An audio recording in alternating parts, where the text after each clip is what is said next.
Guys, kung murang eyeglasses at may galdad ang hanap mo, photochromic na siya at anti-radiation. At may kasama ng pamunas at case na napakaganda. Tignan mo naman, napakaganda niya. Ayan, napakaganda niya. Ayan, no? Ang ganda. Sobrang ganda. Napakamura lang. Ayan, no? Pati ang kulay, tingnan mo naman. Pwede ka mamili ng kulay na gusto mo. Ayan, no? Susuot na natin. Ayan, tingnan mo kung gaano siya kaganda. Ayan, ang ganda sa mukha. Ayan, no? Napakaganda niya. Tingnan naman natin pagdating sa pagiging photochromic niya. Ayan, tingnan natin sa araw. Ayan. Tingnan natin kung mag-iiba ang kulay niyan.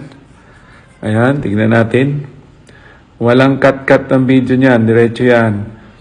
Para makikita natin kung talagang photochromic to at nag-iiba ang kulay pag sa araw. Ayan, di mo na kailangan ng eyeglasses na sunglasses. Diretso na yan. Photochromic. Ay, yan, oh. Napakaganda. Mura pa, i-check out mo na yan. Kaya kung ako sa'yo, nandyan lang ang yellow basket, i-check out mo na yan. Tingnan mo naman kung gaano kaganda, oh. Napakaganda. Huwag ka namang hinayang sa gagastos.